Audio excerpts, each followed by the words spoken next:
Today is January 7th, 2026. As a preliminary matter, this is Woody Knight, Chair of the Newbury Planning Board. Permit me to confirm that all members and persons anticipated on the agenda are present and can hear me. Planning Board members, when I call your name, please respond in the affirmative. Peter Pecos, Yes, sir. Larry Murphy, Present. Scott Kinter, Yes. Steve Mangian, Aye. and town staff, Kristen Grubbs, Planning Director, Yes. and Special Projects Planner, Martha Taylor, Yes. and Sadie Woodward, Assistant Planner. Yep. Very good. Good evening. January 7th, 2026, open meeting of the Newbury Planning Board is being conducted remotely consistent with the Chapter 2 of the Acts of 2025, which extends the Governor's March 12th, 2020 order suspending certain provisions of the open meeting law, GLC 30A 20, until June 30th, 2027. For this meeting, the Newbury Planning Board is convening by video conference via Zoom, as posted on the Planning Board's agenda, which can be found at the town's website. You may join us by going to http://zoom.us and entering meeting ID number 83271413056. And the passcode is 108790. Or by calling in 1929-205-6099 US and entering the meeting ID number and passcode when prompted.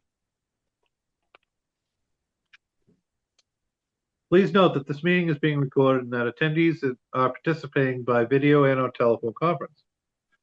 The meeting is also being broadcast live through local access cable channel 9 and on Zoom and at https://newburytv.wixsite.com/tnctv.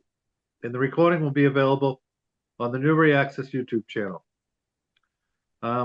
It's meeting business ground rules. Before we turn to the first item on the agenda, permit me to cover some ground rules for effective and clear conduct of our business and to ensure accurate meeting minutes. As chair, I'll introduce each speaker on the agenda. After speakers conclude their remarks, I'll go down the list of board members, inviting each by name to provide any comment, questions, or motions. For all attendees except board members and staff, please remember to mute your audio when you are not speaking. On Zoom, use the mute button. On your telephone, please use *6 to toggle, and that will mute and unmute. I will then allow questions and comments from members of the public who have raised their hands in the order in which they have raised their hands. Each participant will be called on to provide his or her name and address, and then may ask questions or make comments. Finally, each vote taken in this meeting will be conducted by roll call vote. That includes open statements. Now, the first item on the agenda this evening is liaison reports. So we'll start with the ZBA. That would be Larry. Thanks, Woody. The ZBA did not meet in December. They're meeting this month on the 15th, and I expect that they will continue the discussion on the pavilion at the Sunset Club. I don't know what else might be upcoming on that agenda. That's really all I have to report this evening. Okay, thank you, Larry. Next is Conservation Commission. That'd be myself. We met last night. There were two items on the agenda that kind of pertain to us. It was a lengthy meeting. It was 3 hours long.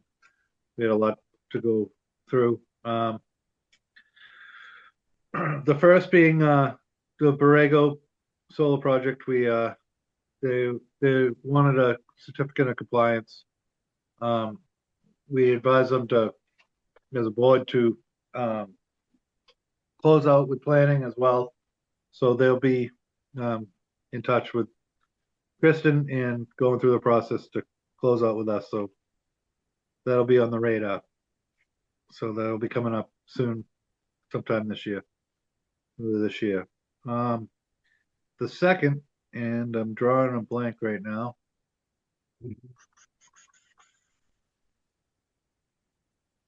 The second thing, Yeah, 34 Central. yes, 34 Central Street, excuse me, I'm sorry. And You that was the got most important one. It's been a long day for me, I'm sorry. 34 Central Street, the layout last night for that was basically to establish whether or not they needed to submit a new and notice of intent. We determined that they could amend the original notice of intent to include the results of a decision with 34 Central for the one way in, one way out road and that's going to go into the reconfigured Central Street. And that meeting is also going to be coming up before the select board later on this month. I don't recall the date at this moment, but we determined that they could amend and they notify the abutters again as well.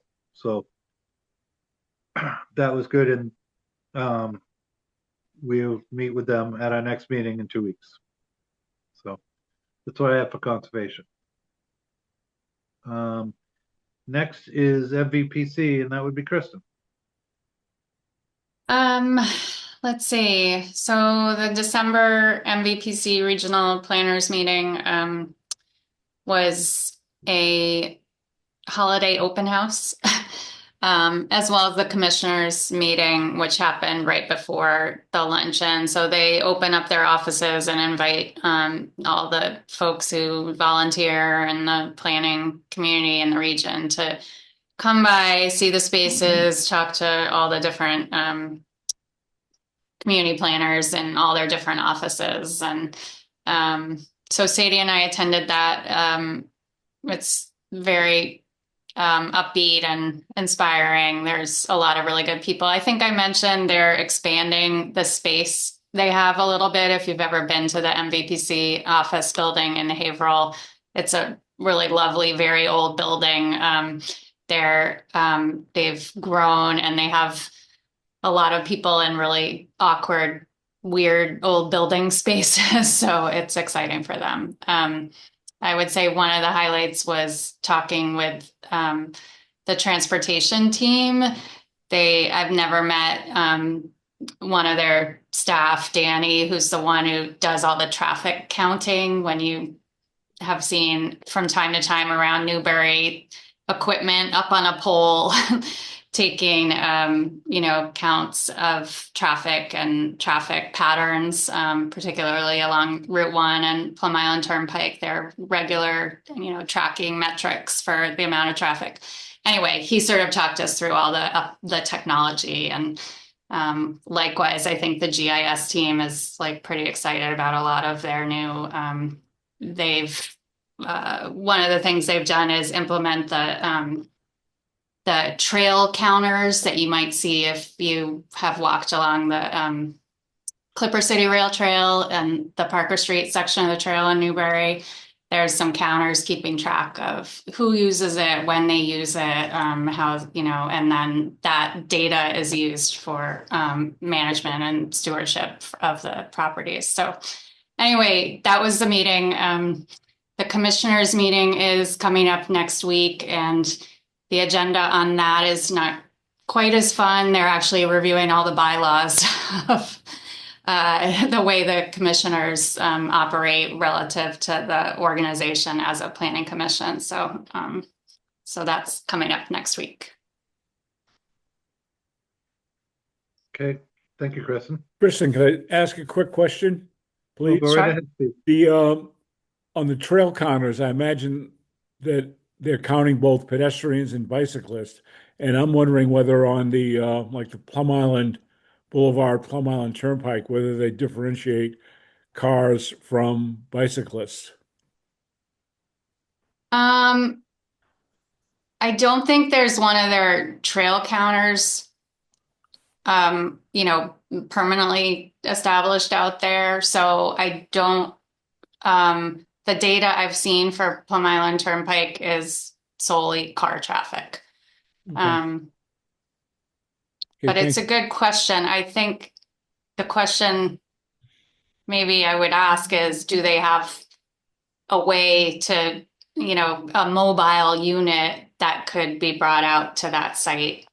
Which, if that's sort of where your thinking's going, Steve, which is a good one, is, what is the multimodal use that's currently happening out to the island? Because I do think the trail counter data distinguishes between like strollers, bikers, different, whether it's motorized or not, that kind of thing. Mhm. Right, even a summation on the Plum Island Turnpike would be useful even if they couldn't differentiate cars from bicyclists. So that's all. Yeah, Thank I you. can share the, they have really expanded their use of GIS to represent data in different portals that's, available to the public. So I can share that and we can check out what they do have. Right. And of course, there could be the technology could be limited if you've got uh, cars or bicyclists bunched in a group. Can you really count one, two, three, four, five, or does it become one as people go by? But forgive me for taking up so much time. No, that's great to talk about a few things. I think the most one of the things I've seen recently that they collected was at actually something I was going to mention in my planner's report, but here's a preview. There's some work moving forward on the Boston Road Route 1 intersection, and there was they had video footage data collection in September at that location, and it's really remarkable. It doesn't capture any human beings, by the way, but it shows the pathway that cars take at all the turns as well as speed, and it just collects a lot of really interesting information. Mhm. Okay. Thank you, Steve. Thank you, Kristen. Sure. Next item on the agenda is meeting minutes. We have meeting minutes for I'm trying to find the data. I apologize.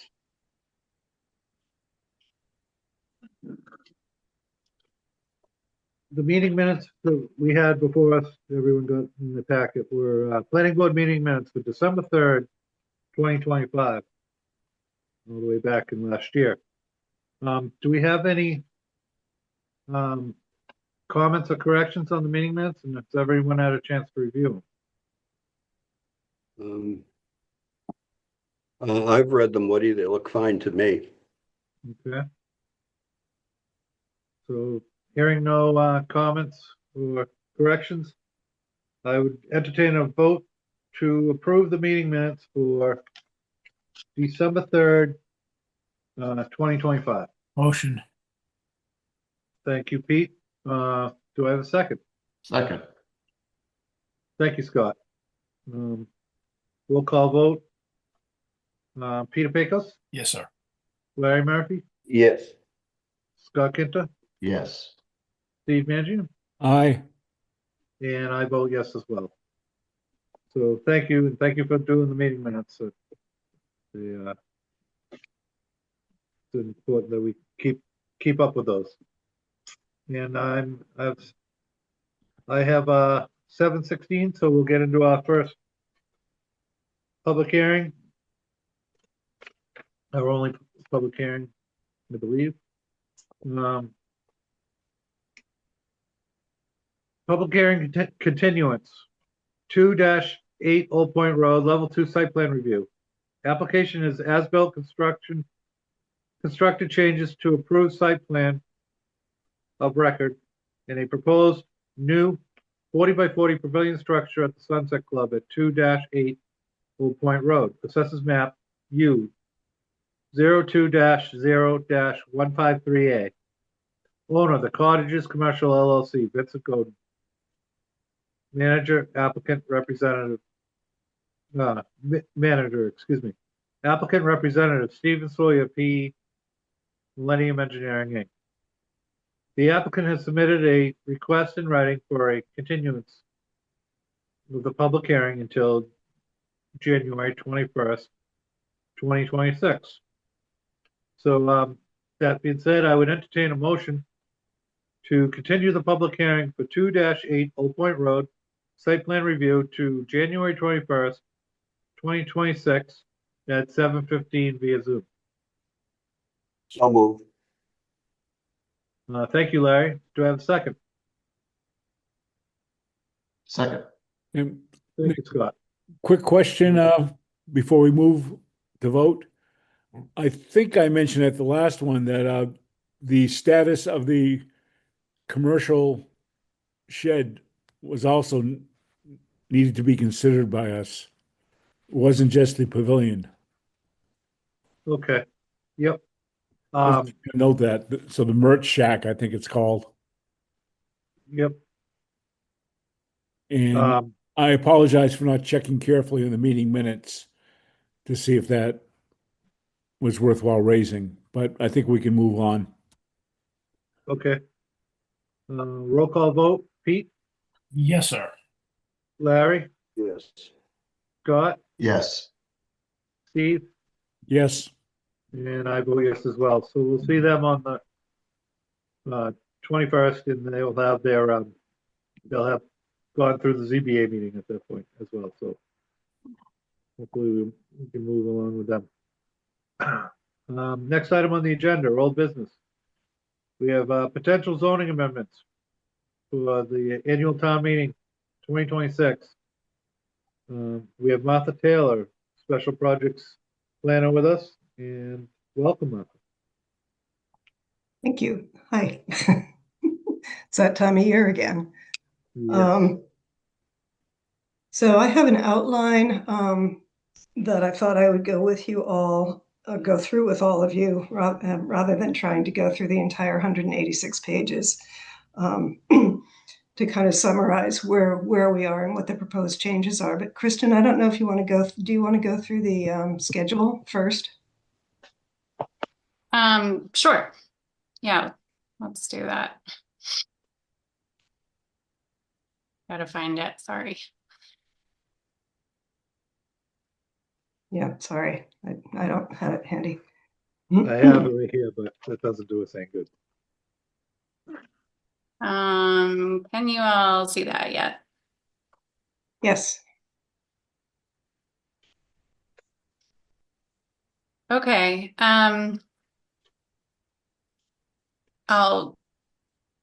should I walk through this, Martha, or did you want to? No, if you can, that would be great, because I know you've talked with Tracy about it.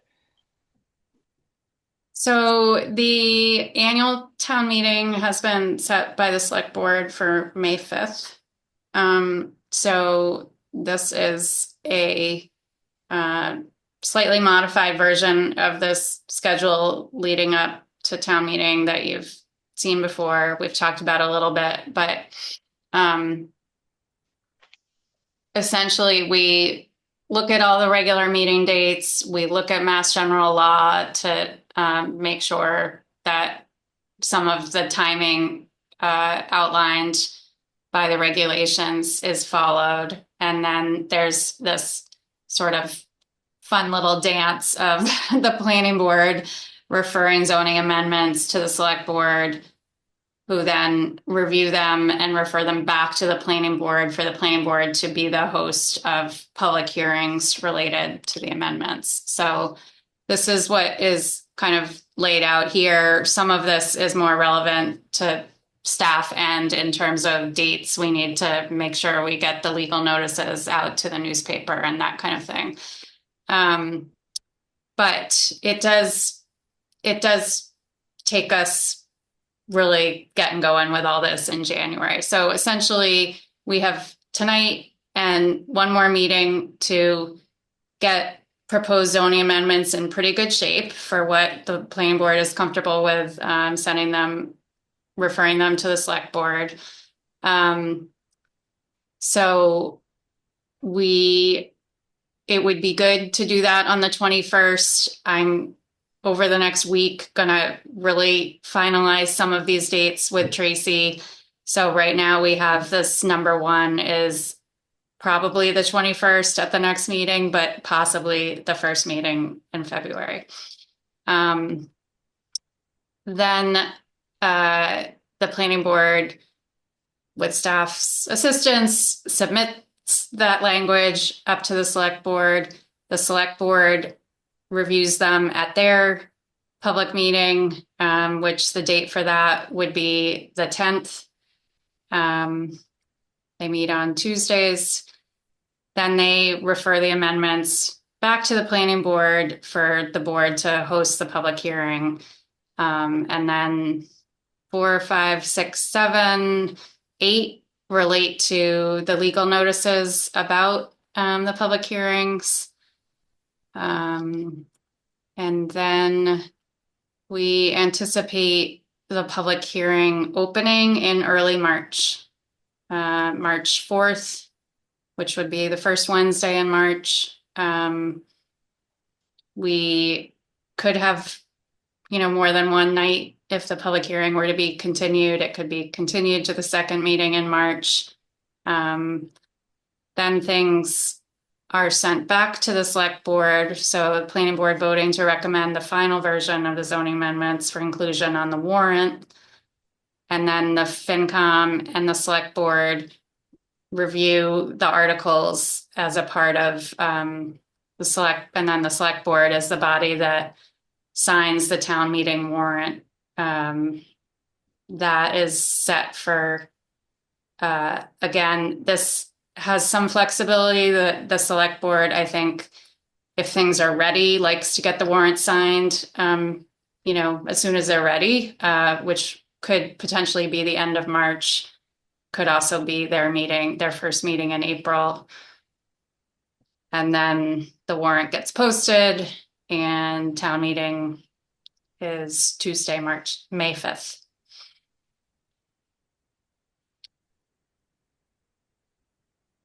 So that's where we are. Happy to answer any questions or just move forward into talking about what the proposals are.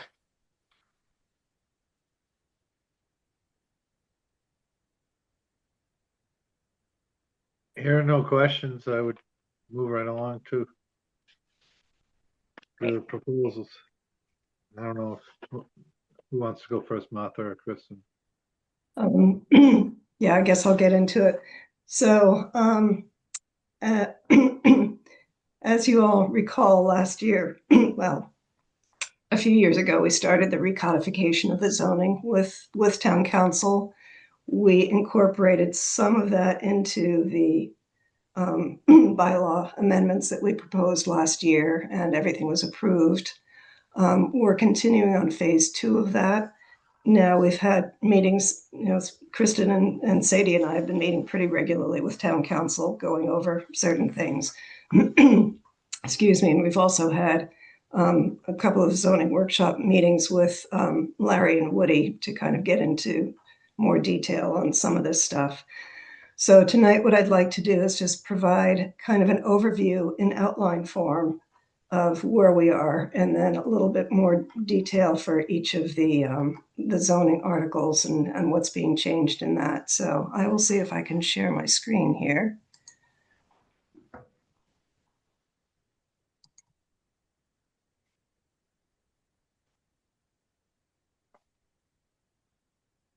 So are you all able to see that? Yep.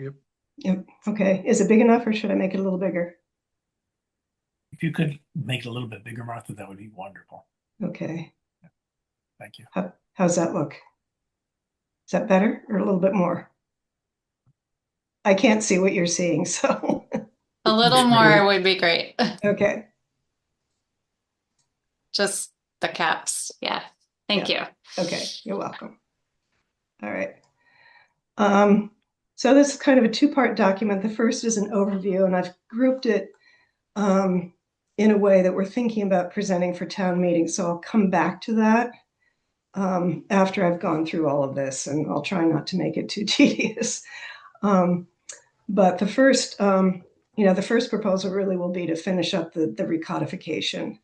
And as you recall, that really has to do with resolving internal inconsistencies and getting rid of redundancies, making sure that the bylaw is consistent with local and state regulations and recent case law, updating references, reorganizing somewhat so that it's a little easier to navigate, adding some language that reflect current practices of some of the boards. We'll get into that in particular with the Plum Island Overlay District and some of the interpretations of the bylaw, and that goes into how our building commissioner is interpreting the bylaw as well as the ZBA in particular. And then updating, clarifying some of the definitions, relocating them, and adding some new definitions for clarity. So that's, that's kind of pretty much not substantive. It's more technical. The second bucket is what we're calling substantive changes and new bylaws and some related reorganization. The first one is a revision of certain district boundaries, 3 of them, which I'll get into in a minute. Then the creation of a new clean energy facilities article, and this is really in response to clean energy regulations that the state has developed for kind of a comprehensive permitting process, as well as model bylaws that they've developed both for solar and for battery energy storage. So what we're proposing to do is to create a new clean energy facilities article that would include our existing large wind energy facilities, our small wind energy systems. Those are being pulled out of their current locations. A revised ground-mounted solar bylaw, which is being worked on largely by town council to make sure that it's consistent with the state requirements and recent case law. And then a new battery energy storage systems bylaw, also to be consistent with the state regulations and recent case law. And finally, the addition of a new inclusionary zoning bylaw. And then the last bucket is revisions to the table of use regulations, including some changes to who the special permit granting authority is for certain uses, some revisions to the level of permitting required, so some going from special permit to permitted and vice versa. A few revisions to be consistent with bylaw amendments adopted in previous years that we didn't address last year. And then we need to add some lines in there for the solar facilities and the battery energy storage facilities to identify where they have to be, where they are allowed by right, because we have to have some area in town where they're allowed by right and where they're allowed by special permit. So that's kind of the overall picture of what we're looking at. So to get into a little bit more detail, Article 1 from the bylaw, general provisions, there are no changes there. We updated that last year and nothing else needs to be changed. Article 2, the use districts, as I mentioned, we're looking at changing the boundaries of 3 districts, and I can pull those up on the screen if you'd like. One is a portion of the commercial highway. So that's actually the parcel that's across from 12 Kent Way, where the AL Prime gas station is right now. The front of that parcel is commercial highway. The back of it is residential agricultural. In general, best practice is to try to have district boundaries coterminous with parcel boundaries. So it would be to clean that up and have it all be in the commercial highway district. The second one is the commercial highway A, which is where 12 Kent Way is located, the town offices. And that description currently is a 500-foot wide strip going from Central Street down to the Parker River. The way it's drawn on the map doesn't actually reflect that. and it crosses parcel boundaries. So we've chosen boundaries that we think are appropriate to include in that. The third is the Parker River Marine District, which is on the south bank of the Parker River and straddles Route 1A.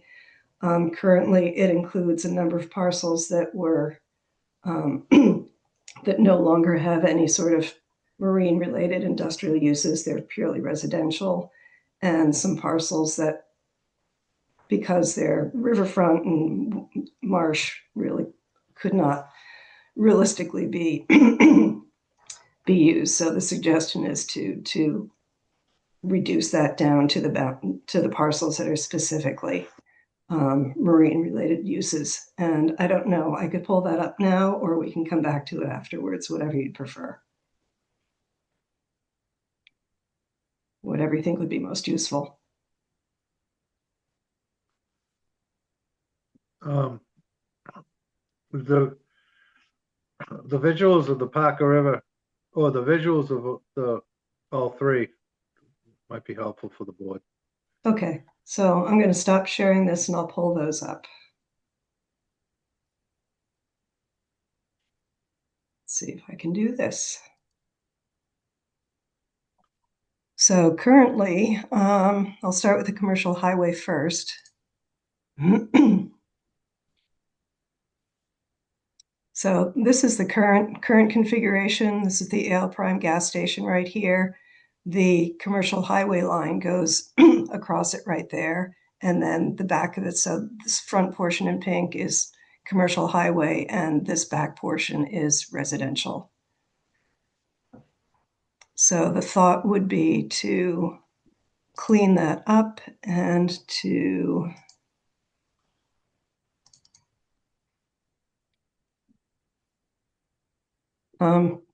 make the entire Ale Prime gas station parcel commercial highway and get rid of the portions that overlap into the adjacent parcels. So that's the first one. Do you want to talk about that, or should I go on?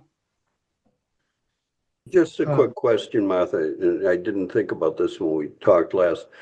Has town council seen this, and would this be considered spot zoning?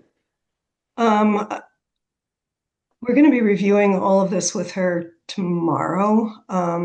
She's seen the proposal, as it's written in the bylaw. I would say it's not spot zoning only because it's part of the larger commercial highway district. It's no more spot zoning really than it is right now. It's not a standalone commercial highway with nothing else anywhere near it. Okay, fine. So Thank you. That's my opinion anyway. Is it like, what's the likelihood of, another, how much land is U11054? Well, I don't remember offhand, I'm afraid, how many acres it is. Maybe 2 acres, 2.5? Do you guys know how many acres this is? Because I know there's been a development proposal for that. I'll check. I think it's like 3 maybe.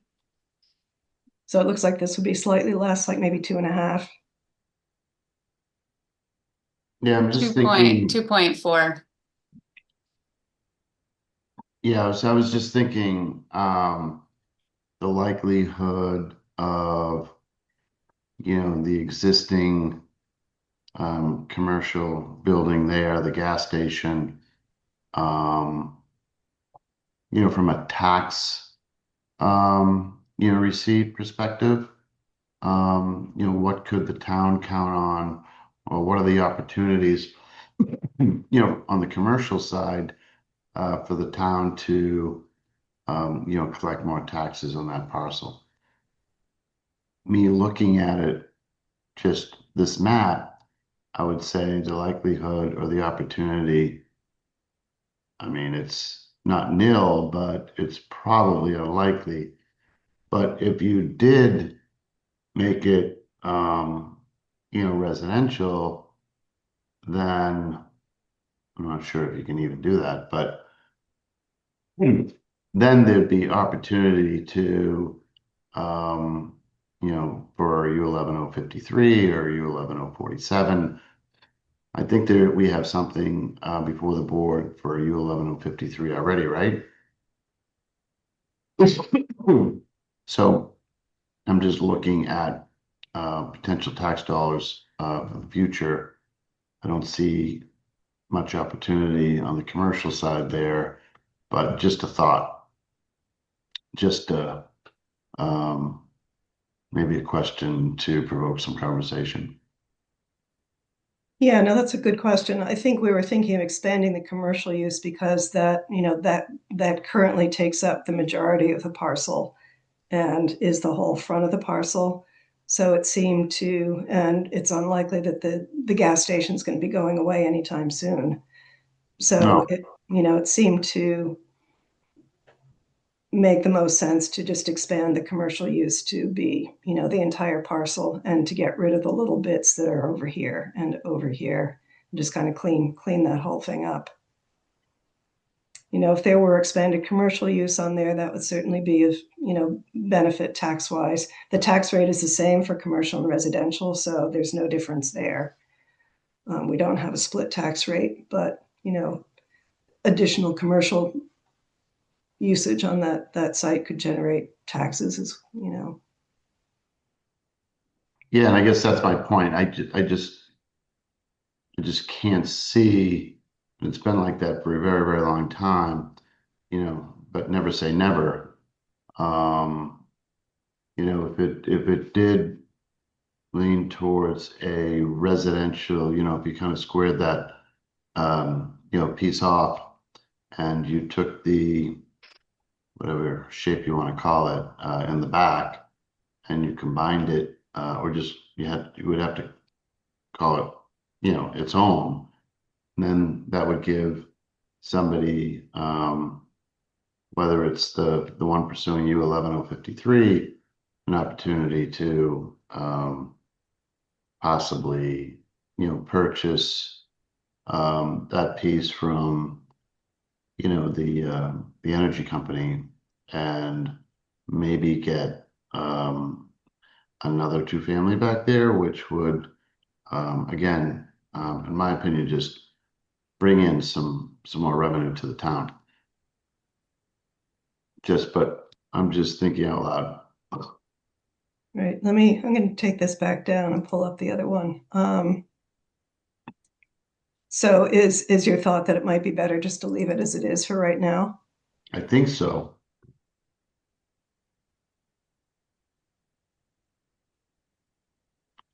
Yeah, because you've got right now at least a buffer between the lots, what is it, of 48 and 49 on Johnson Road. They don't show up on the screen. Right. Yeah, it Completely. cuts off.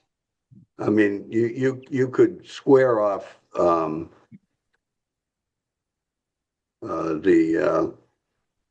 westerly boundary. I think it's westerly. Over here. Yeah.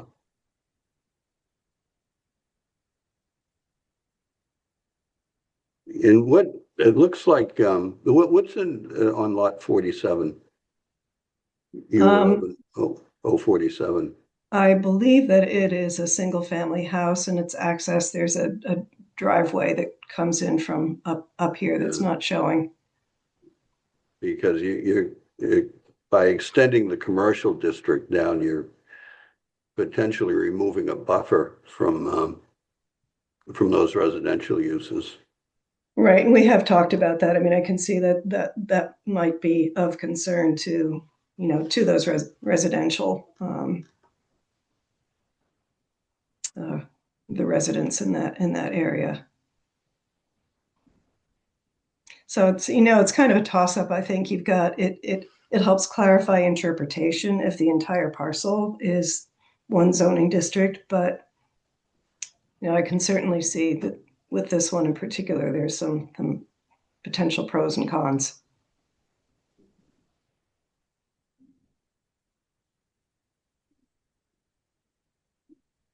So, and nobody needs to make a decision right now, or if the feeling, if there's a consensus, then we can just not move forward with this at this time.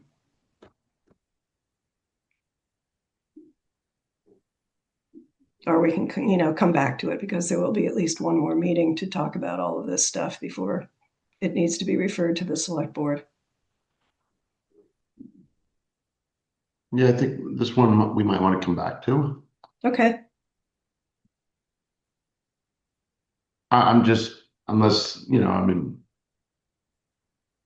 open to hear what anybody else might really have to say. It's something Hey, to I'm think about. inclined, Oh, go ahead, Larry. I was gonna say, I'm inclined to agree with Scott.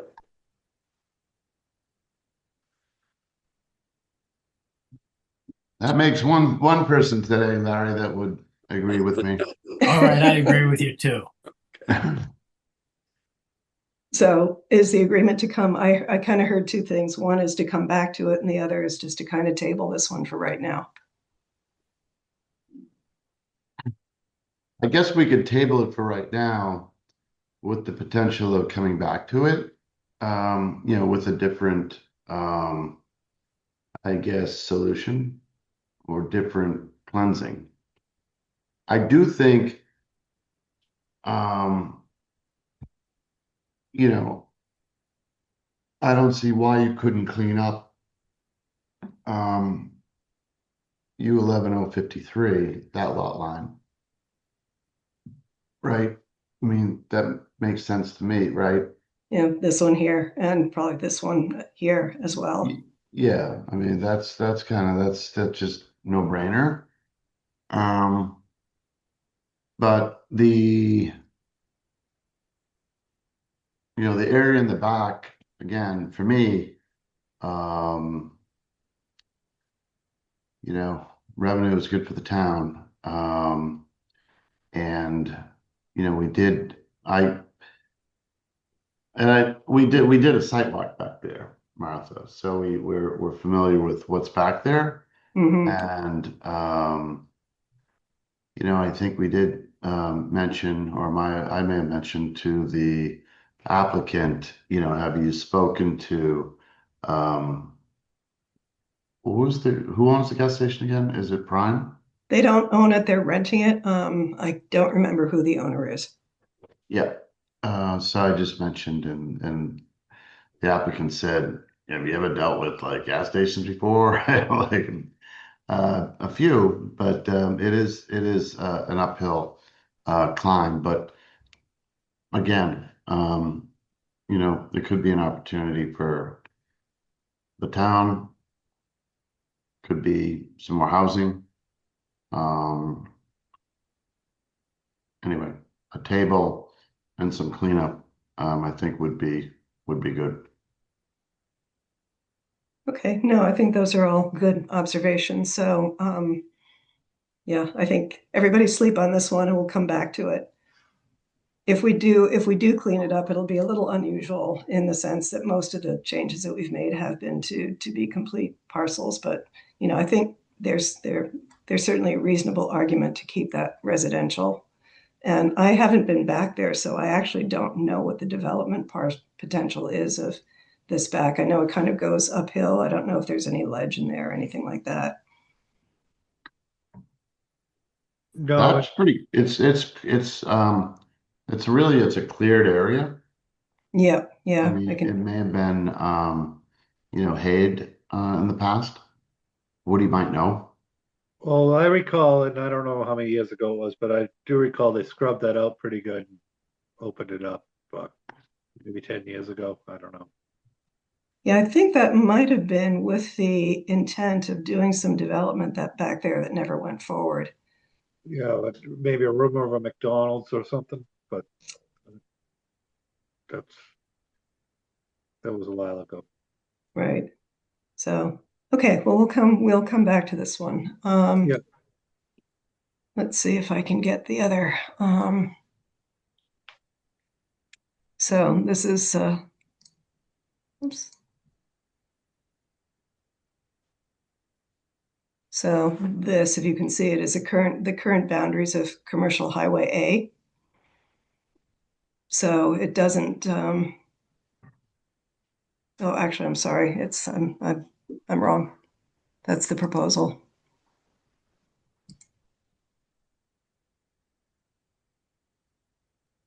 I seem to have,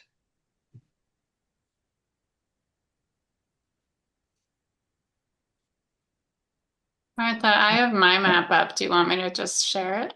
yeah, if you could do that. I thought I had the other ones right. Oh, here it is. Never mind, I've got it. Okay. I think, hold on a sec, sorry. Yeah, maybe if you can do it. I've sort of gotten myself messed up here a little bit. All right.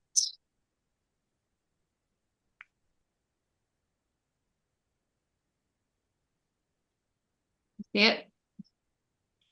Yep. Here I am sitting right here. Let me take that off. So Commercial Highway A is this darker red. And I think, Martha, you can describe it, but there's the blue lines are the parcel boundaries, and the red line is the district. It's just there's like a weird thing going on right here. And then up here, there's a weird thing. And then it cuts across this parcel, 19A, and it cuts across this lot here at the corner of Kent Way and Central Street. So that's what we currently have for Commercial Highway A.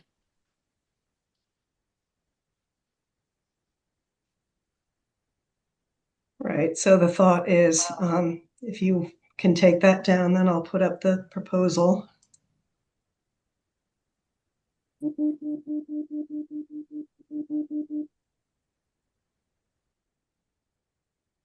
So here's the proposed reconfiguration. So it would be basically to include all of this U1406 up here, because right now it cuts through this way. These parcels are already in it. This is in it. This is all of Kent Way, 12 Kent Way. It would clean up that funny little bit down there. It would include all of this parcel, but take out the portion of the Commercial Highway A that's in the town-owned parcel right here. So again, trying to follow the parcel boundaries.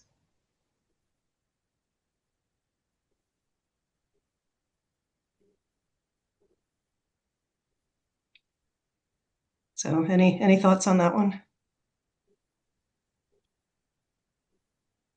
I have none. That looks good to me, Martha. Okay. Easy to understand, Martha. Yeah, I mean it seems to make sense. And this one, even though it's residential right now, could have some good potential for commercial use at some point. This is the dentist's office. This used to be her house, but it is still residential use. So anyway, this seems to be a kind of sensible way to clean that one up. And then the final one is,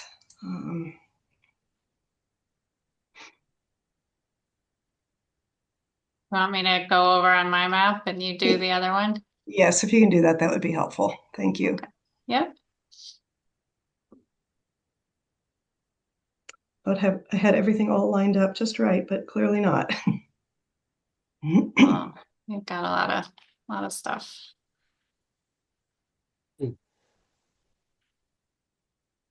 At this point, you might be seeing some of this in your sleep, Martha. A little bit sometimes.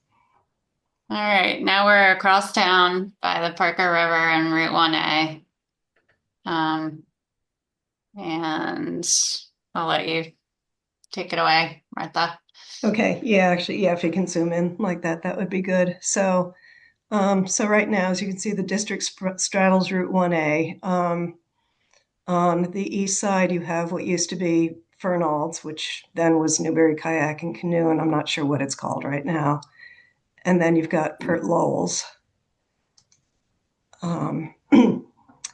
And then the red that comes down, I guess I can't point to it with my pointer, but the blue portion that comes down into 82 and 82A, that all of that used to be Arthur Blood's property and was also zoned for marine related industrial use at some point. But if you guys remember a few years ago, a series of A&R lots were created there. So those two are purely residential now, and unlikely that any marine related use would happen there commercially. And then on the other side, on the west side of 1A, you've got Riverfront Marine. You can see all the boats there in the aerial view. And then it goes into really mostly marsh area, which you can see very clearly on the aerial view. So the potential for any development back there is very limited. So the thought again would be to clean this up to follow property boundaries, and I can pull that one up if you want me to.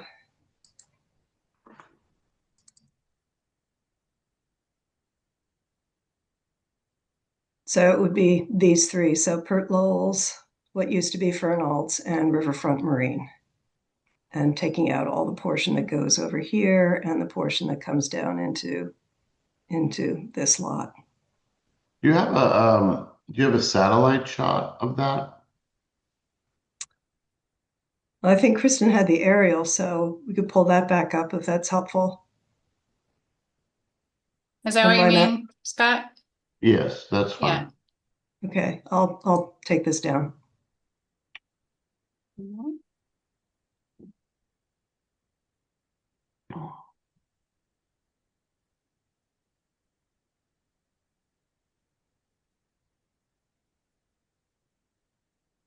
You see that? Yep. Yeah, So you can see basically- these. These Go are the parcel boundaries here. This parcel, Yeah, This but so parcel. I guess my question would be like on RO5047, does Riverfront have does their marina extend like docks? It does. It looks It like. does, yeah. So how does that I mean that's an Army Corps of Engineer thing, right? With the docks in the river, along the frontage of, remember, does Riverfront own that frontage? I don't believe they do. No, Okay. but they access it from their own lot. And actually, last night we just had on the other side of the bridge, we had a presentation for Fernald's or Kayak, whatever you want to call it. I think it's called Real something now. For resurfacing the lot and docks on that side of the bridge. And they'll have to go through the permanent process of a couple entities. But So if you do this change, does that now restrict Riverfront from their use as it exists today? I don't, someone speak up if I'm wrong, but I don't believe so because they are in the waterway. You know, you don't own land underwater. I mean, in some cases you do, I guess, on Plum Island from erosion, but in this particular case, I don't believe so. Okay. And it's Are an you- interesting. Yeah, can you ask your question again, Scott? Are you talking about whether this parcel could have docks coming off of it? not whether they have docks, like how it exists today. So they have, they have, I would say mooring foundations that are in the water that are holding those docks in place.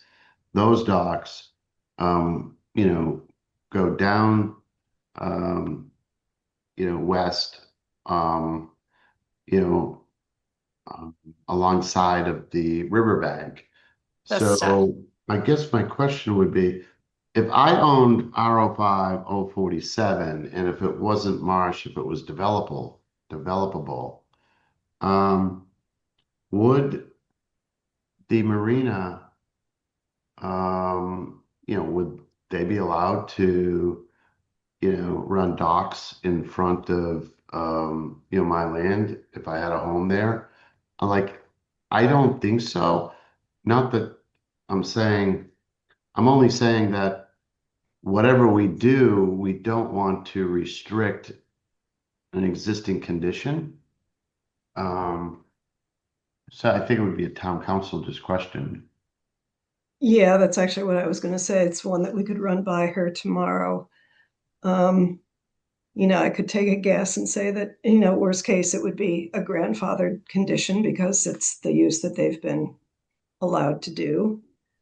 Yeah, and that would be my next question. If it was grandfathered, and if we did this, then there would be, it would restrict any opportunity to expand, right? In the future? So say if Riverfront Marine wanted to expand. Yeah, Their and I only usage know on this there. because there's like a 50-year waiting list for a slip in here. Yeah, I know it's So if they wanted to expand, to service the community, not me, but the community, they wouldn't be able to do any more expansion if there was a grandfather situation, if we cleaned this up and just created a property line, commercial zone, right? right. So are you thinking expansion of their dock usage or expansion of their land usage? It would be Or both? dock usage. Mhm. They certainly wouldn't have any really opportunity to expand beyond where they're at now. They may even be encroaching, a little bit, but whatever. I mean, that is marsh, but what happens on the river, it's different than what happens really on the land. And I'm just saying, if the frontage, if we eliminate, that zone of frontage opportunity for a business, it more than likely would be grandfathered in, but it would restrict expansion in the future. And it's just a question for town council. Yeah, we'll put that on I mean, it's a very interesting question. We'll put that on the list. And I'm sorry with all these questions. I had like No. three cups of coffee this afternoon, so I'm a little wound up. I promise I won't. No more coffee.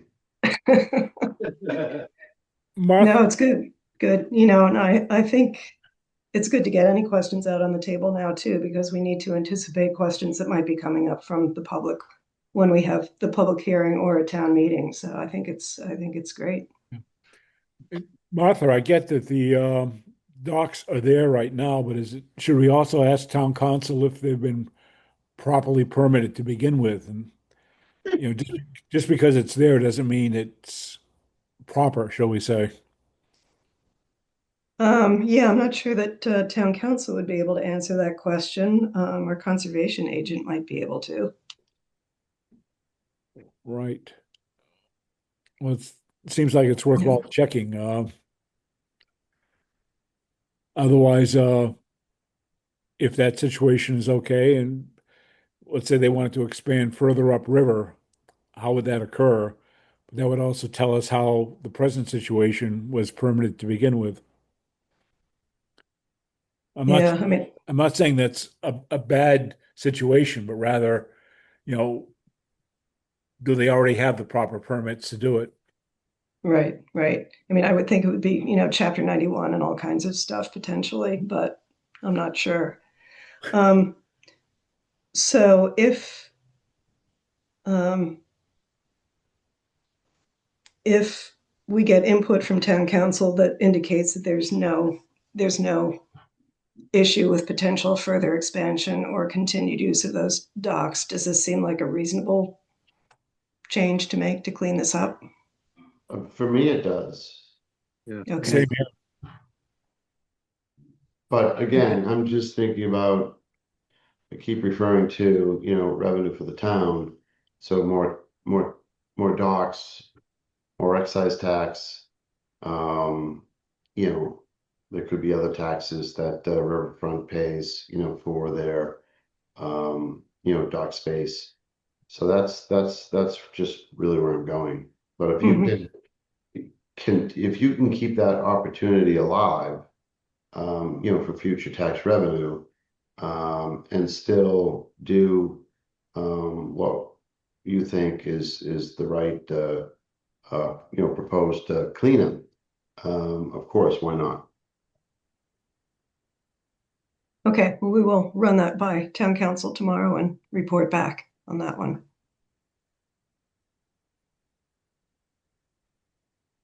Okay, well, thank you. That was great input. Yep, and those are the three, we did all three. Yep, those were the three proposed changes there. There are some other ones, some descriptions that we are changing because they need to be updated or there's some mistakes, things like that, but they don't involve any actual changes to the boundaries. We also need to update some map names and references. In Article 2, use districts, we need to add some references to the multifamily overlay districts. And there's some language regarding interpretation of district boundaries that town council has recommended.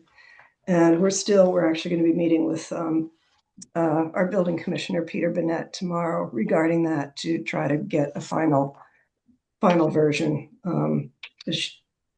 There's some language that's been suggested, which is, consistent with some other towns, but not necessarily consistent with current interpretation. So we're going to get that sorted out.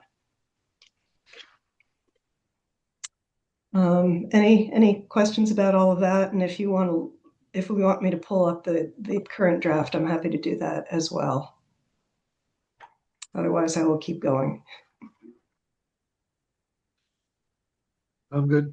Okay. The next article is regulations of use districts, and most of these are relatively minor changes or clarifications of some of the language regarding restrictions and table of use regulations. That section was kind of a holdover from our previous zoning. We updated the whole thing in 2010, 2011. And there had been language in there. We didn't really have any good special permit provisions, so there was language in there regarding the select board being the special permit granting authority for specifically recreational facilities in certain districts, and that's really covered now in the Article 5 special permits language that we adopted last year and in the table of use regulations. So the proposal is just to strike all of that because it doesn't make sense and it's redundant at this point and could be in conflict.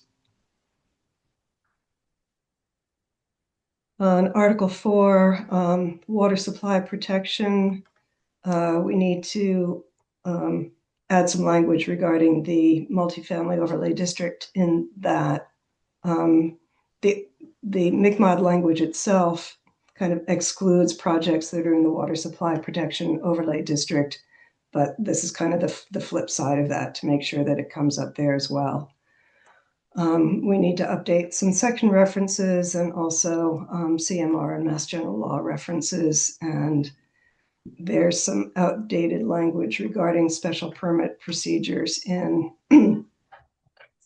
that, which we need to make consistent with our updated special permit language.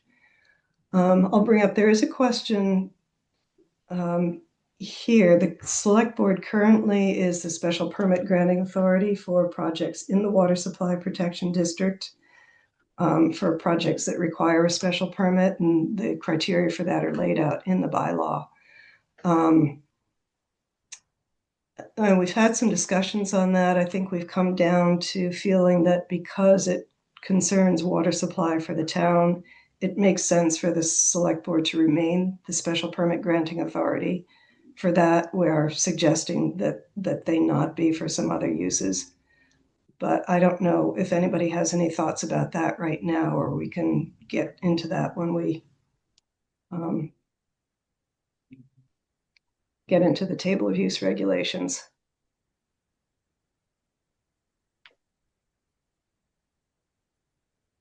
But I think at this point, the recommendation would be to keep them as the special permit granting authority for those projects.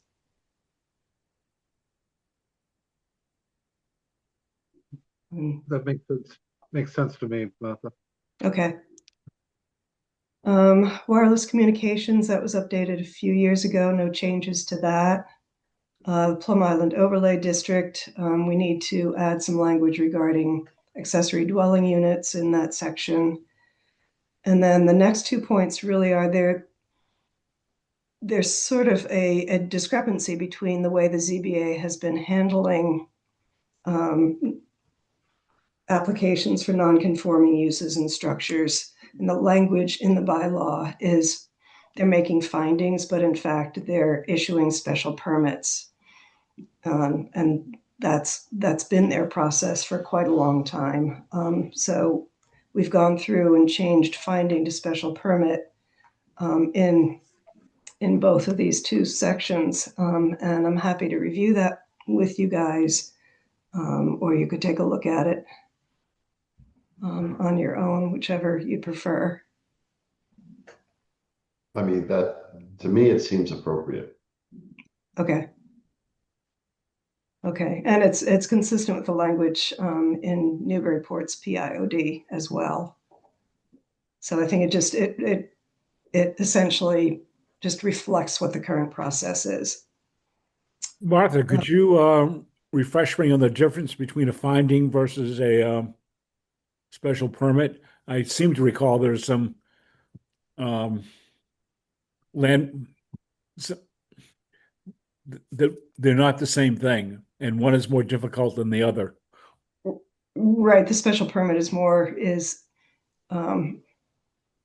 stringent may not be quite the right word, but there's a clear process for the special permit, including public hearing and all of that stuff. Mm-hmm. Which is the way that they've been doing that. And for any special permit that they grant, they have to find that the proposed project is not going to be substantially more detrimental to the neighborhood or to the PIOD. That's kind of the language. So does that answer your question? Well, I think on a special permit, there's clear process. Right. And a clear path. And finding is a bit loose. So that's how I've always looked at it, Steve. Mm-hmm. So the town would have more protection, to stand behind the process than it would with the finding. Okay. So I'm just trying to refresh my memory. I've seen a lot of special permits going through where no more detrimental to the island or the neighborhood than what's already there. And that gets to be somewhat contentious.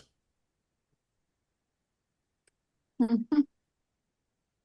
Whereas I thought that something about findings involved saying, well, in fact, it didn't matter if you had bedrock, coming up 15 feet all around the property. That's sort of like, it was like tough luck. You got to live with what the land is or something like that. In that sense, I thought a finding was more difficult than a special permit, but I'm getting way out of my knowledge base. Yeah, you may actually be thinking about a variance. Could be. Which is definitely, making a case for a variance is much more difficult. Okay. I think that's what I was thinking of, Martha. So I withdraw my previous comments. Okay. No, it's good to ask the question. Thank you. Mhm. There's a provision in there regarding grandfathering. We've just changed that heading to preserved lots. And then there's some language in there regarding use variances, which we don't actually allow use variances, so that language has been struck out. Flood hazards, no changes. That was updated last Okay. year. Adult entertainment, we've pulled the definitions from Article 11, administration, and placed them in this section, which is consistent with what we've done with others. This is another one, wanted to get some input from you in the multifamily overlay district.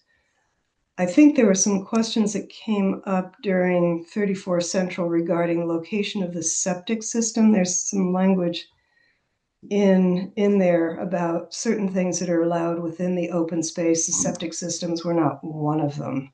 So this would be to clarify that they are allowed in the open space. And there is a provision in there about open space that's intended for public use. And this would just be to clarify that if to encourage applicants to provide publicly accessible open space if it's appropriate. So I highlighted that as something that might be for discussion.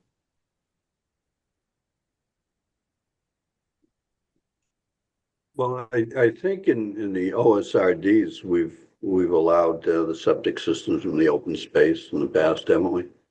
We have. Yeah, the OSRD specifically allows septic systems and underground stormwater management systems, not detention basins and retention basins in the open space.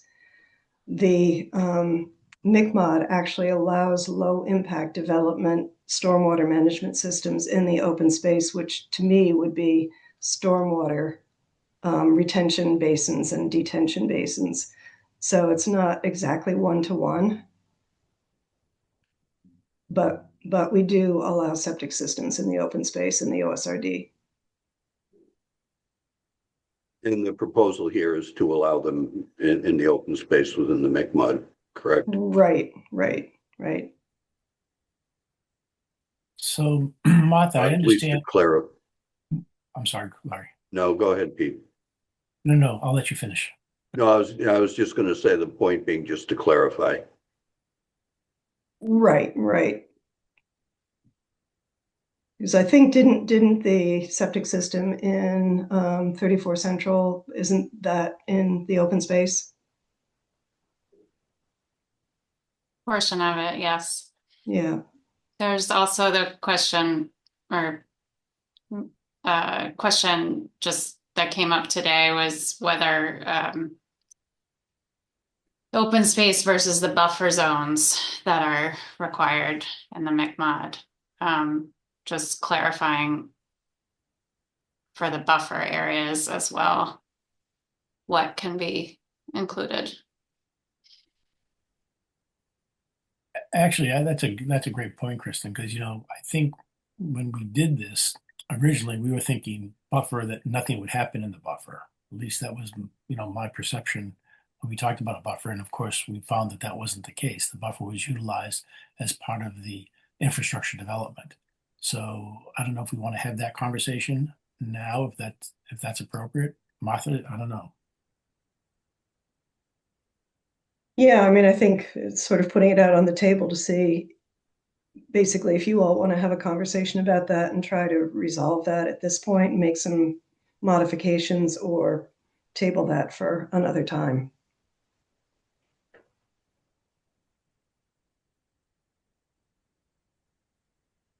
That's not what I was going to bring up. Okay. On point two, I understand what we're trying to achieve here. We can encourage the applicant to provide open space, but there's no teeth to that, right? Right. It's certainly not a requirement. Right. So if we get pushback from an applicant, we can't be offended because we haven't given anything more than recommendations.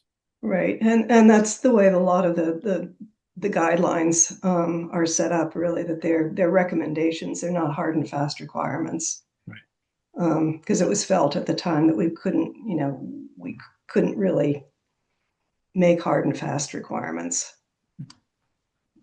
Appreciate that. So back to the item that I really didn't come into mind until we had our conversation. Do we want to do anything about buffers and saying that buffers should in fact be a buffer and not part of the infrastructure? So we don't get stumbled into what we fell into this last go around. Or is the buffer not part of the open space? Right, that's, I think on 34 Central, there's a lot of buffer there. And I think at least my interpretation when we were talking about buffers, and we were talking about we want to have a buffer on this side and on this side, from the abutters on this side and from the roadway, it was to actually create something that would be undisturbed, or that would not be developed, or would actually be something that would be a cushion between what was to be developed and what was adjacent or contiguous. And in 34, that wasn't the case. I mean, infrastructure was brought up through the buffer, right to the property line. And then we're left with having the applicant put trees to create a buffer. So my interpretation way back when we were putting this thing together was buffer, and maybe it was just my naivete that it would be a buffer. I agree with you there, Pete. That's how I felt back then too. Yeah, I think that's kind of what we were all thinking. I think the issue may be if you've got a site that has limited perks or perks in only one location, then how do you deal with that? So I guess then, is there a way to create some modification to the language so that we indicate that the intention is that a buffer should be maintained unless it is not possible to do the project without that, and then it's at the discretion of the board to say, yes, go forward with that. Because if it's granted by right and we don't have some sort of way to enforce that, then we're just going to, what has happened in the past will happen again. Yeah, so what if it were some language that basically says, the buffer should remain undisturbed, but the planning board can grant a waiver if, whatever the circumstances are, something along those lines. I think that's a great thing. That's a great needle to thread there, Martha. Okay. I think what the bylaw actually says is that it's a setback. Our what we're calling buffer is in the dimensional standards table. It's the setbacks are 60 feet in the project we just permitted. There was a 60-foot setback. So I do think we just need to take a look at that, and Martha and I can dive into this and come back at the next meeting to make sure this is part of, I think, what needs to just be looked at very clearly, and that we have a good, having just gone through that permitting, we know where the slight lack of clarity, has been. So I think a setback is not don't do anything. I guess the way I thought of a setback was no buildings. There's not going to be a home any closer than 60 feet to the abutting property line. And that is true with the project that was permitted. But allowing other things in that 60-foot buffer or setback zone, like septic, like a road, like, a trail, allowing anything needs to be clarified what can and can't be.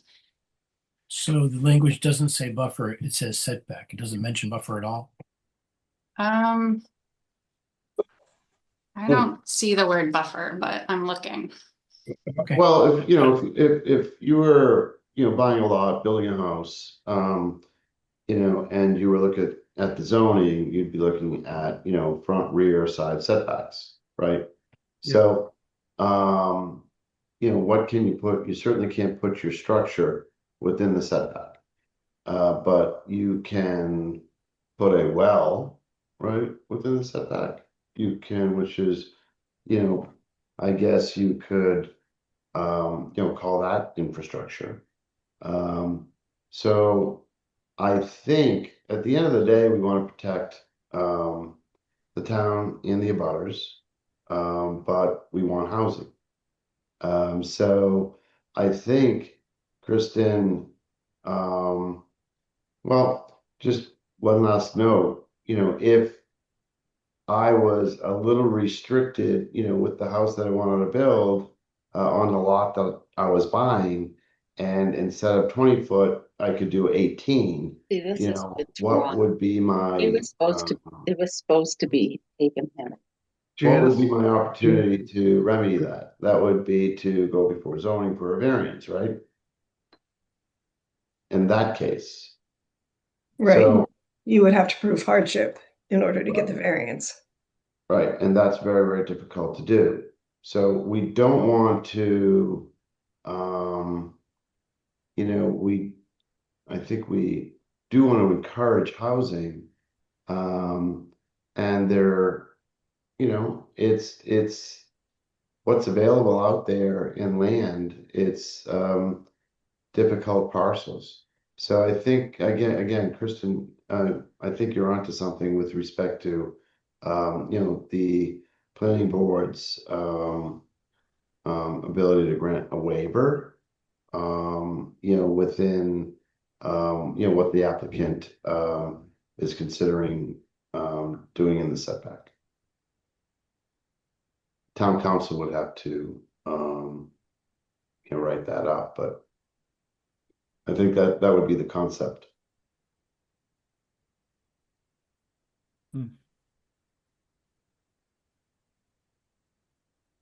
Yeah, so why don't we take a look at that and come back with some proposed language to sort of help clarify what the expectation is and what the waiver criteria would be if the site requires it. sounds good, Martha. Okay. Awesome. All right, moving on. Next one is Article 5, special permits, bed and breakfast. Suggestion would be to change the special permit granting authority from the select board to the ZBA. And then there are some minor revisions to update references to other departments as sort of out of date and things that it's referring to. So any discussion on that one? Makes sense. Okay. Me. OSRD, I think the only change is updating Department of Housing and Community Development to Housing and Livable Communities to make it consistent with their current name. There was some discussion of regarding the allowed length of the common driveway. There was a suggestion to say that the house would need to be sprinklered. Houses would need to be sprinklered if it's beyond a certain length. I don't know if we've gotten any feedback from the fire department on that yet. So that one's still kind of pending. We're proposing to add some language referring to the general special permit criteria above, because we don't really have anything related to that right now. There's specific findings for the common driveway. And then consistent with that, revising the language regarding the permitting process. Large wind energy, that's going to get pulled out and moved to the new clean energy article. And we'd add the definitions that are currently in Article 11 administration, similar to what we've done to other with some of the other bylaws. Ground-mounted solar PV, similar, delete it here and move it to the new Article 11 Clean Energy. And that's being revised by town council to be consistent with case law and state law and regulations. Marijuana establishments and medical marijuana, no changes. Dimensional regulations, there are a few clarifications and minor revisions, nothing substantive. Parking, similar minor revisions, some addition regarding language. We had hoped originally to do a deep dive into parking and review it against current best practices. And I think that the feeling has been that we should wait for another time for that one. There's enough here to deal with. Same with signage. There's some minor revisions and clarifications and some added language regarding lighting of signs. But no major changes to any of the sign regulations in any of the districts. In Article 9, which is our site plan review, we need to add some language to be consistent with final revision of the solar bylaw. And similarly, to be consistent with the revised marijuana bylaw, and we have to add the multifamily overlay district. There are provisions in there regarding enforcement and penalty. They're covered elsewhere now, so those can be taken out. Town council has provided some suggested language regarding non-conforming uses and structures. There's a section on small wind energy in Article 10, which would be moved to the new clean energy article. The rest gets renumbered. And then clean energy has, as I just said, the large wind, small wind, solar, and the new battery energy storage systems. And then the subsequent articles get renumbered. There are some proposed changes to the table of use regulations. I've already mentioned a couple of the ones regarding special permit granting authority. A few changes to what's permitted, special permit, and not permitted. Some of which are made to coordinate with things that were passed last year. We need to make sure that we coordinate the use designations and definitions. And we have to add some lines for the solar and battery energy storage. Martha, a quick question. When I was looking at the table of use regulations, I noticed how there were certain geographic areas broken out, like in Byfield. That's the one that comes to mind. And I was wondering whether Plum Island needs a separate breakout to clarify what can and cannot pass muster as a table of use regulation. I know that, at least I think that Plum Island is all residential agricultural, which means you can have chicken coops out here, which I find to be charming when the sun comes up. But is it worthwhile considering whether Plum Island should be broken out as a geographic area in terms of table of use regulations? That's a good question. I think there is and that kind of applies to some of the other overlay districts. There's a footnote, which specifically references the overlay district regulations for the allowed uses. So that would apply to Plum Island as well as the multifamily overlay and some of the other ones. Mm-hmm. So I'm not. Yeah, I agree that it sounds like it's in there. I guess I'm thinking, would something written in large friendly letters be useful for others to be aware of? Right. No, I know. And I had originally thought that perhaps we could add columns for each of the overlay districts, but I looked at some zoning tables in other communities that had done that, and they were very confusing and cumbersome. So I don't think that's a good way to go, but maybe there is some way to really call out in a better way, make sure that people really are paying attention to those overlay districts, including Plum Island. Mm-hmm. Yeah, I think that might be useful down the road for our heirs and successors. I think that's maybe you mentioned Byfield being in a column, Steve. And I think everything that's listed in those columns are actual zoning districts. But as Martha's saying, like, then they're the overlay districts. So it's kind of like a separate kind of zoning. I think your point is a good one about there being, and as Martha just said, like, we can think about a way to clarify, but we also need to keep like with like, keep the zoning districts that are technical zoning districts in one sort of place, and then the overlay districts kind of in another place. But Yeah, anyway. that makes some sense. And again, there could be an asterisk in there somewhere, or scroll down and see in boldface, i.e., the large and friendly letters, Yeah. something to alert the public and us. Thank you. Right, right. No, I think it's a good point because we don't want these things to get lost.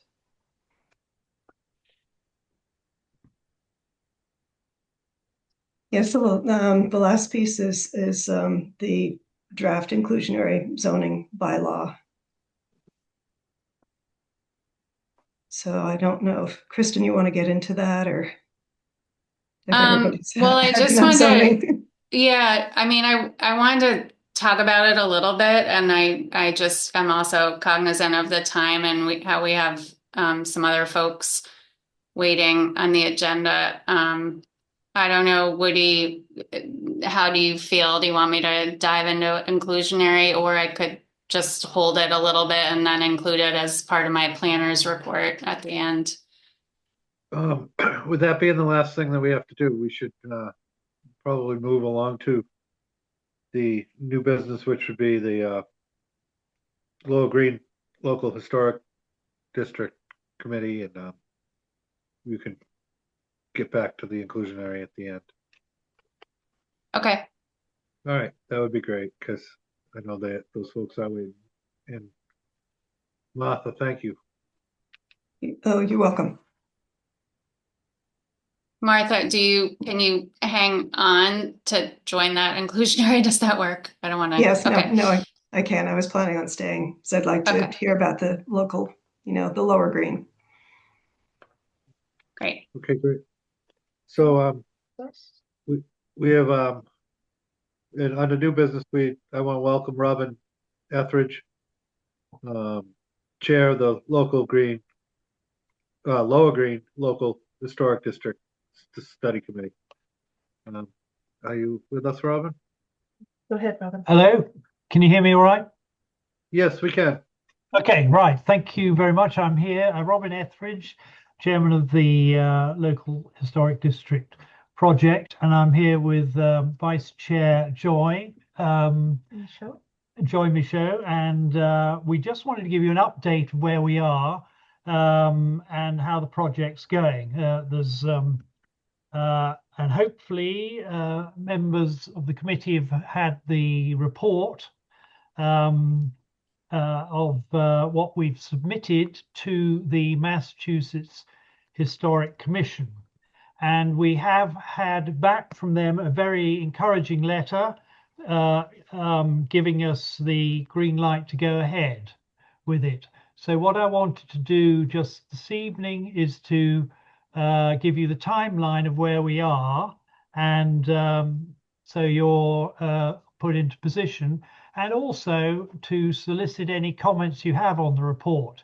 I mean, you're not required to sort of vote on it or accept it. That goes towards the town. But if I can just run through the timeline of where we are, and we'll come on to where your value is going to be. Okay, so I did send in earlier on a timeline of where we are in the project. So I don't know whether you've got that. Go. That would be great, and go right ahead. The floor's yours. Okay, right. So what you're seeing here is the flow chart that the Massachusetts Historic Commission set to anyone involved in this project. We are currently on the lowest box, the blue one, SP SHPO, which is the State Historic Preservation Officer, who has provided endorsement. I have sent that through to you. You can see that in due course. So all the processes before have been done, and they formed the report. Now, which is the submit study to SHPO and Planning Board. Well, just for the sake of good, keeping everyone informed, we've also submitted it to the Select Board, their involvements, so that they're appraised of it.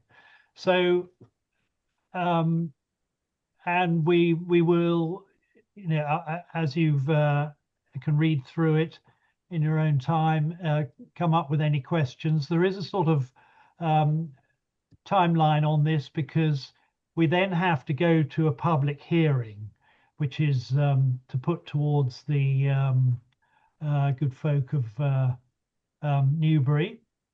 After the public hearing, we then issue a warrant that goes to the town meeting. Town meeting vote on it. And for this to be approved, the rules say it has to have a 2/3 majority from the town to approve this area being granted as historic district status. And then you can see the rest of it. It goes towards the Attorney General to sign off. And then when it's created, and this is the important thing, is after, assuming, and we all hope it goes through, after it's created, there then has to be set up a historic, I think it's called the Historic Commission, Historic District Commission, which the Select Board approves. Now, the Historic District Commission has to have, this is the important thing, it has to have between 5 and 7 members. 1 member has to be a resident of the Lower Green, and the remaining members have to have generally an interest in historic preservation or architectural history or urban planning or architectural history, or, and it lists it in the report that you have, American Studies and Cultural Anthropology. And my guess is that when you get to that stage, the Select Board, who are charged with appointing this committee, will probably approach or discuss with your committee to see that if there's anyone who wants to be represented on this committee, because you guys have clearly the professionals in the whole planning process, should it be required. So that's where I think your interests lie. Meanwhile, so this gives you the timeline. So we're aiming for the town vote, which is in the first week in May, I think. I mean, I may be wrong by May 5th. May 5th, I think. Yeah. So so there are, in order to get warrants through and all the rest of it, time frames which we're adhering to. So the point of this is to bring you up to date with this timeline, see that you've got the report, and if you've got any questions or any feedback or anything, is gratefully received. May I break in just a moment? Sure. Please? Yeah. Hi, I'm Joy Michaud, Vice Chair. Up until this point, where we are at the bottom in the blue box, this has taken us 3 years. 3 years to get to this point. And not only was Mass Historic encouraging, they loved our report and accepted it in the first draft. So we didn't have to change anything for them. So we're very much encouraged. We also have trustees of reservations, Greenbelt, sons and daughters of the first settlers. We have a lot of people on our side. So we're very, very encouraged and would love your feedback. Also, this project, the turning the Lower Green into a local historic district, will cost the town nothing. It will cost nothing to the town. And we just want to make that clear because always, you know, there's a price tag to everything. So we appreciate your time. Thank you. Thank you, Joy. Yep. So that's really the report sort of details what we've been doing. Discusses the area and the map which you have of the proposed district. The fact that we've solicited responses from all the residents there and gone through it in quite a lot of detail. So it's, I think, pretty comprehensive. This all and in the back it goes through Massachusetts Rule 40C, I think, which is the governing general laws on establishing it and what the people need to know who will be sitting on the committee. So really, it was just an update and seeing whether you have any comments. I'm not expecting any today, but over the course of the next couple of weeks or so, if there's any feedback, would be gratefully received. And we would need this fairly soon. Yeah. We are under a timeline to get a public hearing 60 days before the town meeting, which is the 5th of May. So, you know, we would ask perhaps within the next month or, you know, the next meeting time, perhaps if you have any questions or comments or praise. We always love that, of course. So we thank you very much. Yeah. Okay, thank you for that. Okay. And if there's any questions or comments, please anyone speak up. Woody, I would love to. Guys, I got to tell you, I read this entire thing and I was really, really impressed. I was impressed by the detail. I was impressed by the digging down and really bringing the importance of what this district means to our community. And I never knew that George Washington crossed that bridge. No, I didn't either. Well, can I have crossed that one, but well, a modified bridge. But the point that I want to make is this is very important. I mean, you know, for everyone in this community to realize the significance of what our town represents, and I want to thank you for that. And I think this is very noteworthy. I'm very glad that the community is going in this direction. So those are my comments. Thanks, Woody. thank you so much. Thank you very much. And indeed, exactly as you said, we learnt an awful lot as we went along as well, in a similar vein. So it was it's a lot of work. Experience. It's a labor of love for the town. And also the importance of which came out with a letter, very nice letter sent, which I'm happy to circulate around, by the trustees who very endorsed it, but also added that the fact is we're not creating a bubble which freezes in time. It's an area which is still going to evolve. I mean, it's still a public piece of land which is used by people. We see people on it practicing soccer, football, whatever it is, lacrosse, all the time. It is a common land, and the idea that it could be developed over time or in the next 100 years maybe is quite frightening. So it sort of preserves as an active place and protects as an active place to continue whatever sports are played in 100 years time or whatever it is, that people can still congregate together on a public land as they did way back in the day. So and they actually were fairly complimentary that we'd done it in a way that allows evolvement as well, and that's again throws it over to a proper planning committee that allow this to happen within the rules as well, whatever that's set out.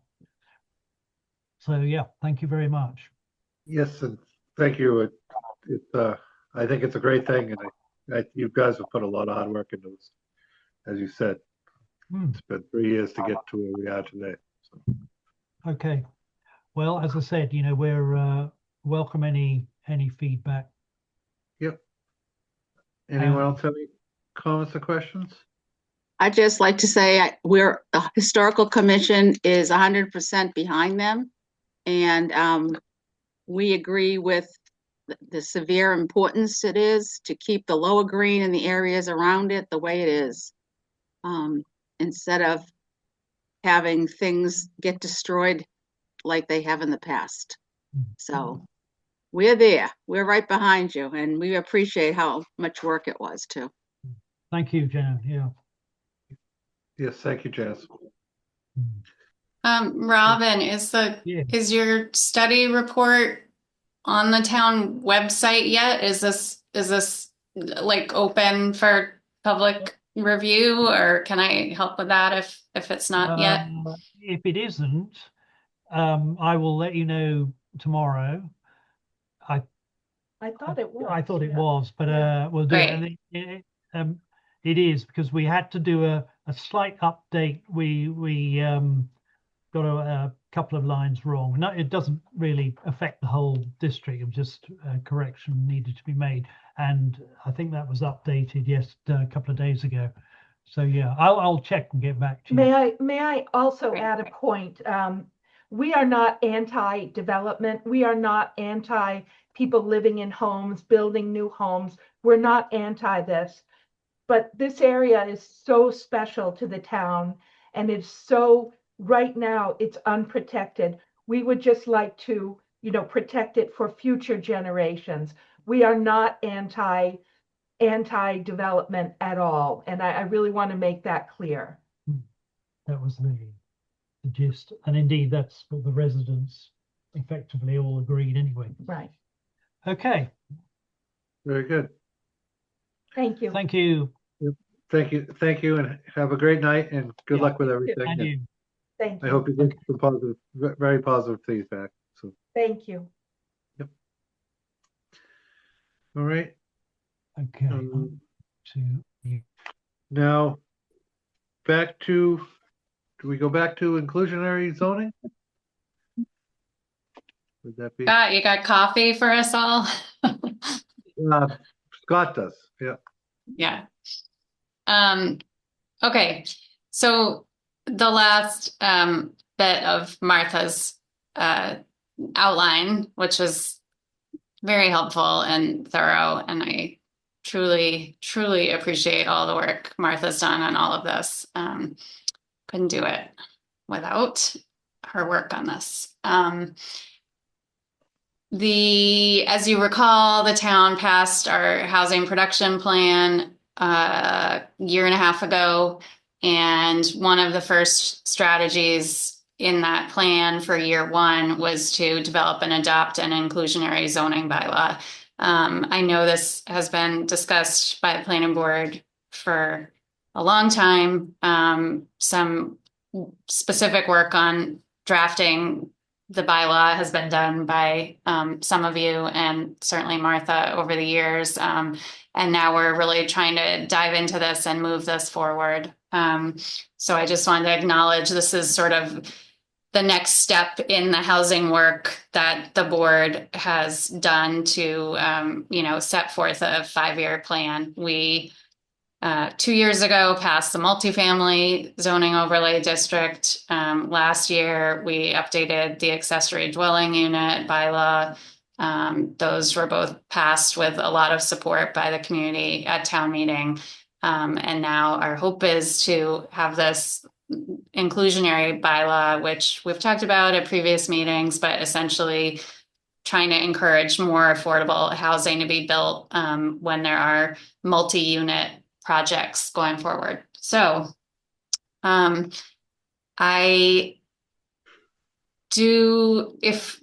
guess question to Woody, would you like me to put the draft bylaw up on the screen and kind of go through it a little bit? Or do you all want to dive into it a little more and we do that at the next meeting? Where are we with the agenda for that? Well, go ahead, Larry. I just had a couple of questions, Kristen, because this is, and Martha. This version of the inclusionary zoning bylaw is very different from ones we looked at in the past. And I understand that's at the advice of town council, that it cannot be made mandatory because that would be a form of taking. My understanding from our conversations was that this was drafted by MVPC. Is that correct? Yeah, so MVPC has a technical support grant through the state to assist communities with housing work and assisting Newbury with the inclusionary zoning development was part of that grant. So this draft has started with the Planning Commission and had input in conversations to get to the draft. And then I think the version you all have has some comments and edits and a lot of questions still. Has town council reviewed it? She has it. I don't believe we've had a detailed conversation about this draft that you have. But Martha and I are sitting with her tomorrow. Yeah. Because I find it the process somewhat confusing, or at least not as clearly set out as it might be. And frankly, it looks to me like I don't know what's the right term for it, almost a generic bylaw. I'm not sure that it's tailored to Newbury's needs necessarily. Like there's not a lot, I mean, we don't have a sewer, public sewer, for example. I'm sorry, I'm not making myself very clear. I think I think you do need to have a good discussion with town council about it. And in particular, I mean, I know that the planning board has a lot of authority, but I guess that authority is going to come through what? Either subdivision control, special permit, site plan review. What if you got an A&R, on a large parcel? I don't know if we have, any properties in town that would be, that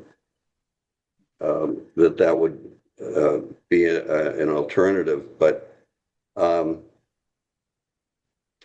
in the monitoring of the monitoring, the applicant and subsequently the property owner shall be responsible for all monitoring and administrative costs associated with ensuring ongoing compliance with the rent limit and income eligibility requirements, et cetera. I don't know how that's going to work as a practical matter. So I guess that, I don't want to keep going around in circles, but I think you need to have a good conversation with town council about this.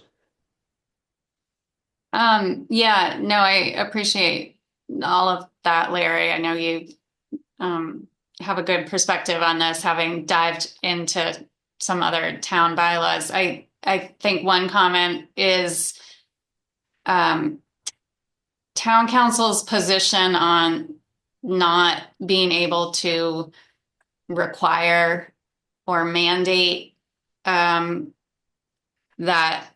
a certain number of units are affordable in a proposal is very different than what 99% of the inclusionary bylaws that currently exist in the state of Massachusetts are. It is not something MVPC or pretty much anyone I've spoken with, including some of the state housing affordability, NGOs and advocacy groups. Most people's inclusionary zoning bylaws that are currently in existence say if you're gonna build 4 or if you're gonna build 7 units, one of them has to be affordable. They're requirements, they're mandates. This position that town council has that you can't do that legally is very new, frankly. And, again, it's not necessarily something there is clear case law yet. There are some pending lawsuits, but there have been some articles recently in the Boston Globe and a lot of other magazines about a court case that's going forward in Cambridge. But again, I do believe this is part of why this bylaw is a little bit not fully shaped yet, because it's a new approach for a town to say, we're not going to require the inclusionary component. We would like to incentivize it. We would like to say, how can we encourage and create conditions that a developer would find appealing enough to pursue? So if you're going to build, 5 units, you can get one more market rate unit if you have another affordable unit. So again, the structure, the approach is incentivizing that rather than mandating it. And that's part of why this is a little bit still needing to be shaped. Do you think that's practical within the time constraints for town meeting? I think it's something that we can get something in shape in time to at least move it forward and see if the community is interested in this. I think it's not, the clean energy sections have a lot of editing to do in the next couple weeks as well. So there's a lot of sort of pulling things together. I certainly welcome this conversation tonight to hear from you all about, how you're feeling about moving it forward. I mean, I don't have any issues with the intent. It's just that the devil's in the details, I think. I mean, just one example, for example, under Article Section 7, conversion of existing structures. A, an existing single-family dwelling may be converted to a structure containing more than one dwelling unit in any zoning district, provided that, and then there are some conditions, for appearance of the exterior structure, et cetera. To me, that looks like it's as of right call on the part of the building commissioner, but yet there's no reference to Title V. There's no reference to the availability of water. I mean, those are the kind of details I think that may be lacking. Yeah, So no, I think, anyway, that's all. yeah, I mean, I think it's kind of, it's, I would say almost at an outline state. There's, the ideas are there, but as you said, there's nothing in there that really specifies the process. Like similar to the OSRD, you would have to present a yield plan that shows what you can build by right, and that sets your number of units, and then, that helps determine, then you get your bonus and your additional market rate. But there's nothing in there right now that leads, Well, you clarifies that path. summarized very well in 20 seconds what I took 5 minutes to say. No, but you touched on a lot You more got points. it. I agree. I like that summary too, because I think what's important is can we build out the details of how this would actually function? I think that's the easier bit. I mean, we have to do it. We have to do it, and we have to have town council review it. But I think that the outline points are sort of what I think, I'm looking for input on. And Larry, you highlighted one component of it, which is something very specific to Newbury, that came into this draft through conversations that, Martha and Sadie and I have had with Ian Burns and Kayla and, Lisa, that a lot of the opportunity in Newbury is conversion. We don't have a ton of land area yet. We worked really hard to get the multifamily overlay district properties identified, and some of those were vacant land, but many of those were opportunities for conversion. So again, thinking about the kinds of subdivisions that Newbury's seen in recent years, they've been small. They've been, 2 lots, 3 lots, 5 or 7 lots. So having inclusionary that incentivizes, those new developments, but then looking at the housing stock we currently have and thinking about our limitations due to septic. But a big house, a big 4-bedroom house right now could potentially be converted to 4 studio apartments and would require the same, Title V, review for their septic. Wouldn't be a big change on the neighborhood.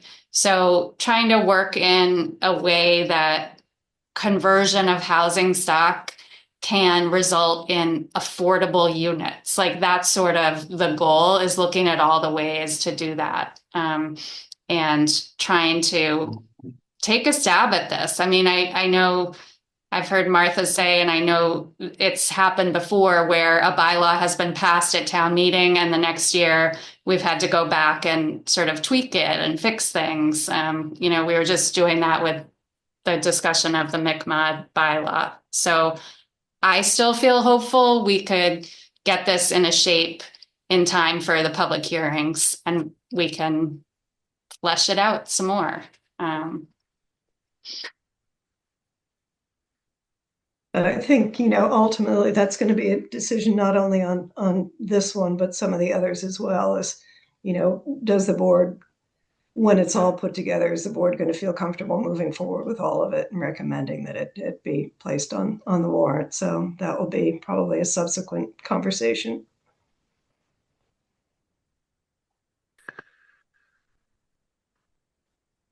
I agree with everyone that just spoke. So it's a work in progress still. All right. So just one more note, if I may. So we've been talking. Oh, Steve, you were trying to say something. I think you were muted. Do you want to go? Thank you. I will. When I skimmed through the document, I was left with the impression that it didn't have a distinctly Newbury flavor to it. It really did seem generic, as I think Larry pointed out. And converting a single family residence with 6 to 6 units to me seemed very unlikely given our soil conditions out here. And again, that's why I was thinking that this became a very generic kind of document rather than one that reflected the realities of Newbury. And at some point, I'll find that unless things are clear to me, I might end up in a position of saying, well, gee, I don't understand this. And you can always bring it back, which is why I would be viewing the proposal with a dim eye. That's not meant to be a threat, but it's just meant to be some of the reality that there's a lot of details in here.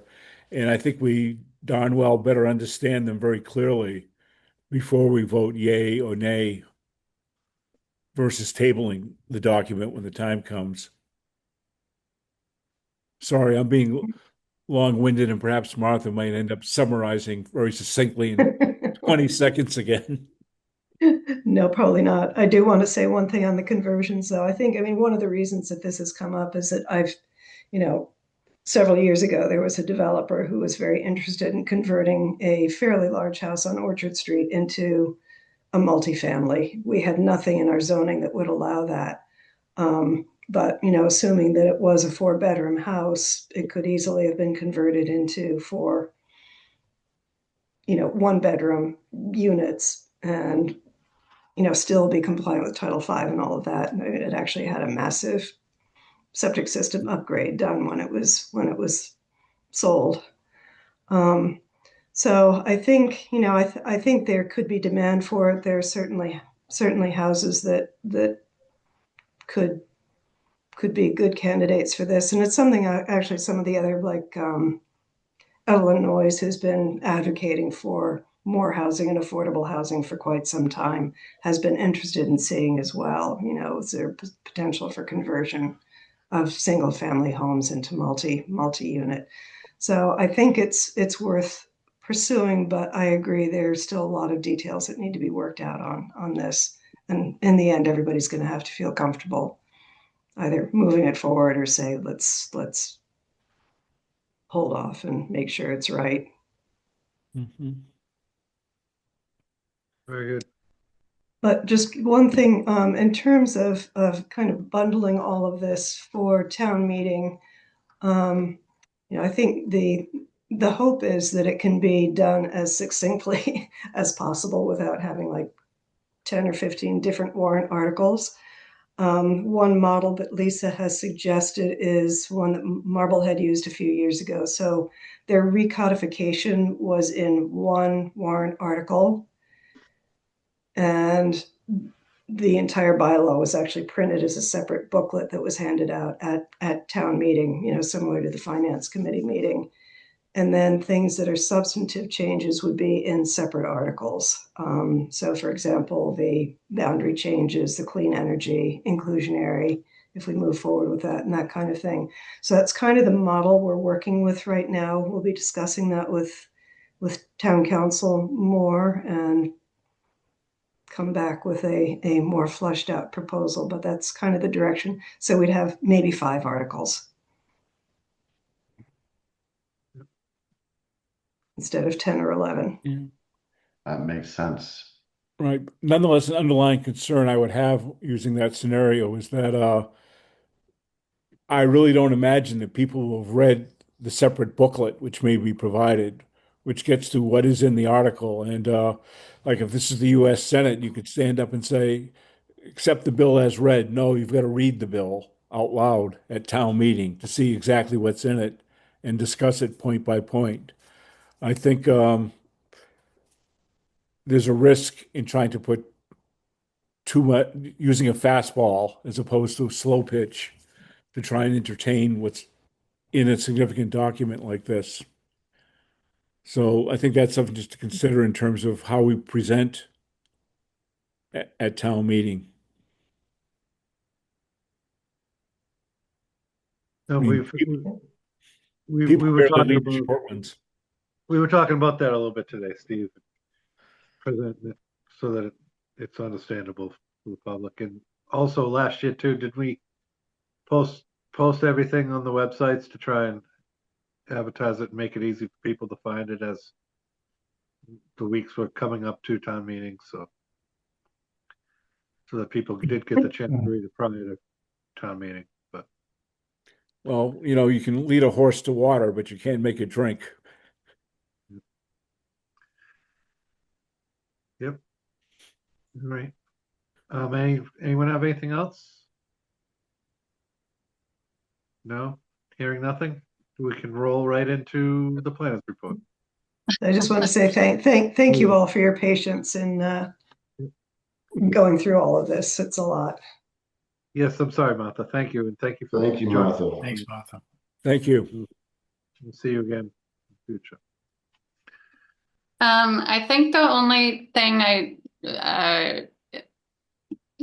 we've been busy. We've been really focused on this. That's the primary task we've been focused on lately in the planning office, but there's a lot of other things going on. But one thing in particular, I do think Woody, we wanted to check in with the board on is the mention earlier of 34 Central is submitting their materials to the select board to get the select board's approval on behalf of the town for the off-site improvements for the 34 Central multifamily development.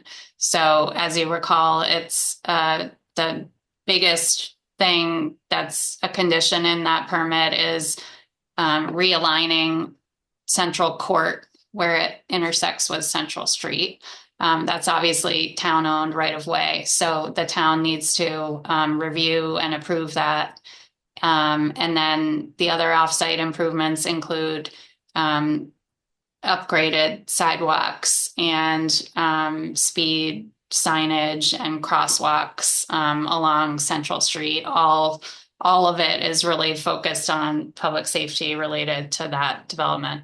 So anyway, that's coming to the select board later this month. And I think the question I have for the board is, of course, it's a public meeting. You'll be welcome to attend the select board. But if you wanted to sort of draft a memo that describes, why these requests are coming from the applicant, that they are conditions of the project that the planning board supports and feels are important to the, public safety of this project being successful.